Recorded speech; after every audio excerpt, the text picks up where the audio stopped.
I am here, Mrs. Bhargav, teaching you science and the previous chapter, that is changes around us, part 4. Now in this chapter we have learned the different kinds of changes and what happens in those changes. Now here once again among the reversible change we will see some reversible changes in which the color of substance changes and then it can be again revert back. Now so we will start with this change in color of certain substances on heating and cooling is a reversible change.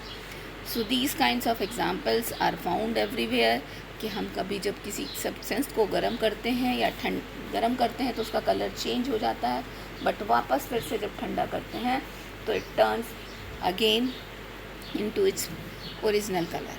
So we will take a blue crystal of copper sulfate, keep it on a pan and warm it over a flame. उसको pan में रख कर गर्म करेंगे flame पर. As the crystal gets heated, जैसे जैसे crystals गर्म होते जाते हैं, from crystal evaporates, crystals evaporate करते हैं and it loses its blue color, और ये अपना blue color lose करते हैं. उसके बाद उनमें क्या होता है कि they turn into white powdery mass, एक वाइट पाउडरी मास में के फॉर्म में बदल जाते हैं. अब अगर हम इसमें फिर से कुछ ड्रॉप्स वाटर की डालते हैं तो this powdery mass is again turn into blue colour. So इससे फिर से ब्लू कलर ले लेता है. So this is regarding one of the change and so few other changes are also noticed. So we can discuss here only few changes. This is about the blue vitriol, how it changes its color.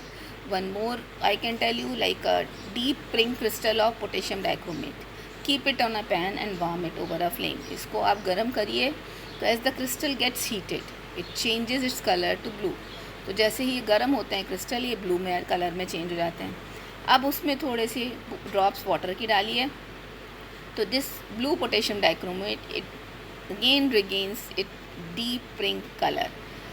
तो ये जो blue colour का हो गया था potassium dichromate, वो फिर से पिंक कलर में हो जाता है. दैट मीन्स कि जो पोटेशियम डाइक्रोमेट है जो पिंक कलर का है उसके केमिकली कोई चेंज नहीं हुआ, only the colour changes. Colour change होने का मतलब ये है कि वापस फिर से उसी कलर में आ जाता है. तो this kind of change is reversible change. तो these are the effects of heating and cooling. Now we can do one more activity to understand this point to show that dissolving salt in water is a reversible change. हम थोड़ा सा पानी में salt डालते हैं तो क्या क्या हमको चाहिए उसके लिए, ग्लास ले लीजिए, सॉल्ट ले लीजिए, स्टीयर करने के लिए स्पून ले लीजिए, a kettle, a lamp, a metal pan and some ice, और थोड़ी सी आइस ले लीजिए. Add a spoon full of salt into the water. अब एक चम्मच नमक उसमें डाल दीजिए. Salt gets dissolve and disappears in water. Salt जो है वो डिज़ोल्व हो जाता है और डिसअपियर हो जाता है वाटर में, forming a transparent salt solution, और एक ट्रांसपेरेंट सॉल्ट सोल्यूशन बना देता है. We said that salt is soluble in water. हम कहते हैं कि जो सॉल्ट है वो वाटर में सॉल्युबल है. Place the salt solution on flame, उसको हम फ्लेम पे रख देते हैं in a closed kettle and let the water from the salt solution evaporate. और उसके बाद सॉल्ट सोल्यूशन में से पानी को इवेपोरेट होने देते हैं. Water from the salt solution can also be evaporated by keeping the salt solution in an open dish. अब वाटर को हम जो है सॉल्ट सोल्यूशन में से इवेपोरेट होने देते हैं सनलाइट में रख के. Water will be lost to the air as vapour. Water will evaporate. Crystals of salt will be left behind in the dish. Dish में बच जाएंगे. Hold a metal pan with ice in it over the steam coming out of the spout of the kettle on a flame. अब हम ऐसे रहते हैं metal pan को कि उसके ऊपर जो स्टीम की वो है, वो फ्लेम जो है, स्टीम जो निकल रही है वो उसके ऊपर आए. Steam on coming in contact with the ice cooled pan gets cooled. Steam पानी में कन्वर्ट हो जाती है. Condensing into water drops which can be collected in a vessel, जिनको हम वेसल में कलेक्ट कर सकते हैं. अब now salt is left behind in the kettle. अब सॉल्ट उसमें बचा रह जाता है केटल में.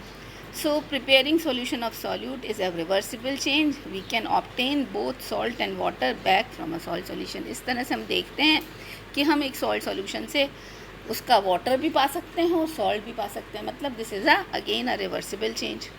Now solubility is the ability to of a substance to get dissolve in a liquid. अब सॉलिबिलिटी क्या होती है? It is an ability of a substance to get dissolve in a liquid. किसी भी लिक्विड में dissolve होने की ability होती है। सो सॉलिबिलिटी कई फैक्टर्स से अफेक्टेड होती है। पहला होता है effects of steering on solubility. अगर हम किसी चीज़ में कोई सॉल्यूट डालते हैं और उसको हम स्टीयर करते रहते हैं, मतलब चलाते रहते हैं, तो उससे भी सॉलिबिलिटी अफेक्टेड होती है और जल्दी सॉल्यूट डिस्ट्रीब्यूट हो जाता है इक्वली और सॉल्यूशन बन जाता है। Solubility differs with different solutes. अब अलग अलग सॉल्यूट्स की सॉलिबिलिटी अलग अलग होती है। कोई सॉल्यूट जल्दी डिसॉल्व हो जाता है, कोई देरी से डिसॉल्व होता है, तो इसलिए डिफरेंट सॉल्यूट्स पे भी डिपेंड करती है सॉलिबिलिटी। सो अलग अलग टाइम उन दोनों के लिए लिया जाता है। Like common salt takes a little more time to dissolve and sugar takes a longer time to get into solution। मतलब salt थोड़ा सा जल्दी होता है, बल्कि शुगर थोड़ा ज़्यादा टाइम लेती है। एक एग्जाम्पल है solubility of a solute in crystalline state और powdered state। अब किसी भी सॉल्यूट की जो सॉल्युबिलिटी है वो इस बात पर निर्भर करती है कि वो क्रिस्टलाइन स्टेट में है या पाउडर्ड स्टेट में है। Large size crystals of solute take more time to dissolve while the powdered substance will dissolve quickly. मतलब जो बड़े बड़े क्रिस्टल्स हैं वो थोड़ा टाइम ज़्यादा लेंगे और पाउडर क्रिस्टल सॉल्युबल होने में कम टाइम लेते हैं। Temperature of the solvent. अब इस बात पे भी डिपेंड करता है कि किसी भी सॉल्वेंट का टेम्परेचर क्या है, तो चीज़ कितनी देर में उस सॉल्वेंट में डिज़ोल्व होती है। Two similar half filled beakers of water, one with cold water and other with hot water आप ले लीजिए। अब उसमें शुगर डालिए। Stir to dissolve and note the time taken by each. Sugar dissolve faster in hot water. गर्म पानी में वो जल्दी घुल जाएगी as compare to the cold water. इसी तरह से अब सैचुरेटेड सॉल्यूशन की बात आती है कि water saturated solution. So saturated solutions are those when no more solute can be dissolve in the taken quantity of solvent. लिए गए किसी सॉल्वेंट में जब और सॉल्यूट नहीं डिज़ोल्व होता तो वो हो जाता है सैचुरेटेड सॉल्यूशन। अब solubility of solute increases with rise in temperature. जैसे जैसे हम टेम्परेचर बढ़ाते हैं उस सॉल्यूशन का, सॉल्युबिलिटी कैन इंक्रीज, और कम करते हैं तो सॉल्युबिलिटी विल डिक्रीज। इस तरह से टाइम टेकन और जितना टाइम लगेगा किसी चीज़ को सॉल्युबल होने में, इस बात पर भी निर्भर करता है। अब अगर हम सैचुरेटेड सॉल्यूशन बनाना चाहते हैं तो हम मान लीजिए सॉल्ट का बनाना है तो वाटर लेंगे, उसमें डालते जाएंगे, बट एक ऐसी स्टेज आएगी कि जब और सॉल्ट उसमें डिज़ोल्व नहीं होगा and salt will start settling down at the bottom of the beaker. वहाँ नीचे इकट्ठा होने लगेगा, तो this stage is known as saturated solution. तो आई होप आप समझ गए होंगे कि सैचुरेटेड सॉल्यूशन क्या होता है। So this is about this. Now today we will complete up to here only.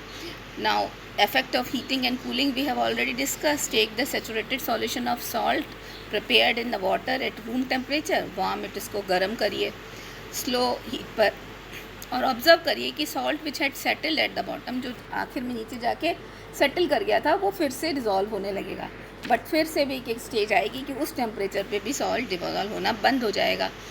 और अगर हम उसको कूल करते हैं, किसी हॉट सॉल्यूशन को उसको हटा देते हैं, तो आप देखेंगे solution comes down, more and more salt get settle, और धीरे धीरे ज़्यादा सॉल्ट नीचे सेटल होता चला जाएगा। तो this is all about today's teaching. Now we will see in the next video, next part of it.